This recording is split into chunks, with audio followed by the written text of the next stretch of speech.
Sudah-sudahlah tu. Benda yang lepas tu lepaslah. Jangan duk simpan dendam lagi. Jangan duk ada grudge yang kita hadap bekas isteri kita tu.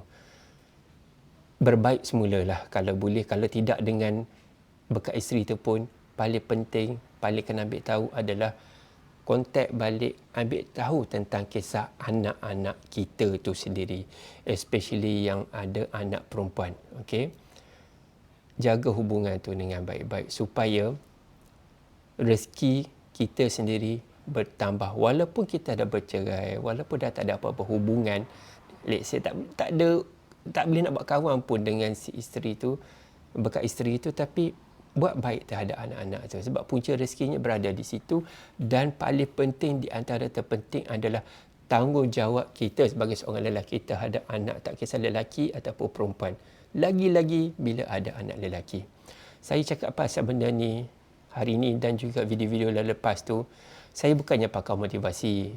Saya seorang pengamal Google Ads, menguruskan akaun Google Ads untuk klien, di mana kami pun merupakan agensi Google Partner lah, dah pernah jadi 2 kali kan. Okay?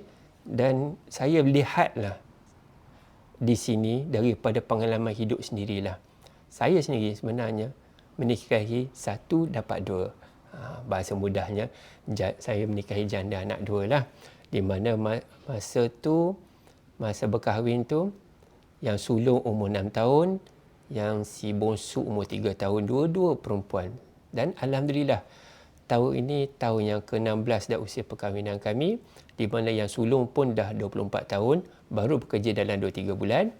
Yang nombor 2, Kak Angah tu, 21 tahun, baru je habis diploma Mascom di UiTM. Baru-baru je ambil dengan dia tu 3-4 hari lepas. Dan anak saya sendiri yang bongsu, yang berumur 14 tahun. Sedar tak sedar dah tingkatan 2 dah. Semuanya pun perempuan. Okay, Alhamdulillah. Yang Kuat Long dengan Kak Ngah tu, walaupun berbenti walaupun berbenti lain, tapi saya tak pernah anggap dia berbenti lain. Saya anggap macam benti saya sampaikan satu tahap di mana masa sekolah rendah tu, si Kak Long pernah bertanya, dan Kak Ngah rasanya pernah tanya kot sekali dua macam tu, Daddy boleh tak tukar benti? Kak Long, Kak Ngah mana boleh. Benti tu kena tetap abah juga. Sebab apa? Sebab abah yang boleh jadi wali, yang mesti jadi wali. Saya tak boleh. Buat baiklah dengan abah tu. Okey, buat baik. Walaupun si abahnya pun tak ambil berat, tak ambil tahu. Pas benda nak ceritakan, kata buruk prasangka ataupun membodohkan orang lain, tapi hakikatnya kan, sebagai seorang lelaki ni, walaupun let's say lah di luar sana ada orang lain yang jaga anak kita, okey, bekas isteri kita jaga, bapa baru dia orang jaga, tapi kita sendiri sebagai ayah tu tolong bertanggungjawab. Jangan sampai satu masa kami sebenarnya tak terasa pun nak rasa macam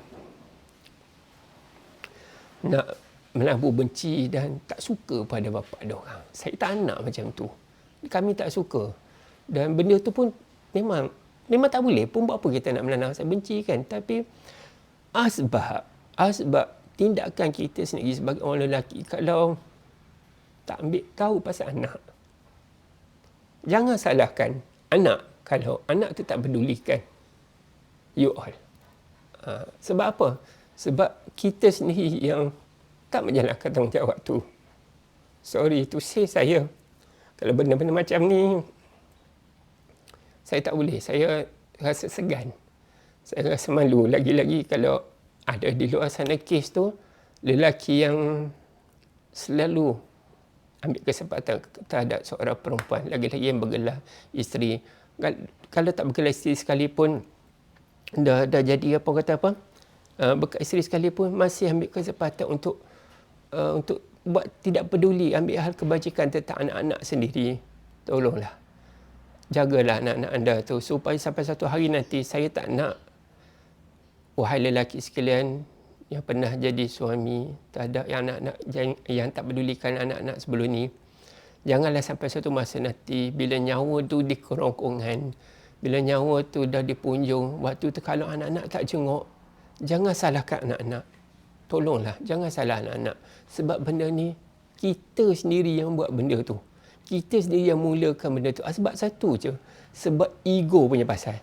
Ego kalau tinggi macam mana pun bukannya boleh bawa ke mati, bukannya untung pun, merugikan lagi ada. Lagi-lagi ada bisikan syaitan iblis yang suka tengok kita rosak, suka kita berputus hubungan. Tak mahu, tolonglah. Kontak balik anak-anak, hubungi dia orang, ambil berat. Walaupun anak dah besar sekalipun, turunkanlah ego. Ego tak boleh ditiadakan. Okey, ego tak boleh ditiadakan. Cuma dia boleh kurangkan ego tu supaya kita berbaik semula, dan automatically kalau kita berbaik dengan anak-anak dengan ikhlas kerana Allah SWT, past is past, jangan diulang balik. Memang tak akan ulang pun kalau sebab dah bercerai kan. Cuma berbaik semulalah dengan anak-anak tu supaya bukan kata rezeki, tapi kehidupan kita sebenar-benarnya di dunia sana tu akan jadi lebih baik dan tenang. Tak naklah nanti esok-esok bila depan Allah SWT nanti Allah tanya, amalan kita habis macam tu je. Sebab apa? Sebab abainya tanggungjawab kita terhadap anak kita tu sendiri. Tolonglah. Tak ada siapa yang mendoakan kita bila kita meninggal esok melainkan doa daripada anak-anak yang soleh dan solehah. Okey, itu saja perkongsian saya. Banyak umur rezeki, kita jumpa lagi. Minta maaf kalau saya agak sedih sikit. Assalamualaikum warahmatullahi wabarakatuh. Salam sejahtera and bye-bye.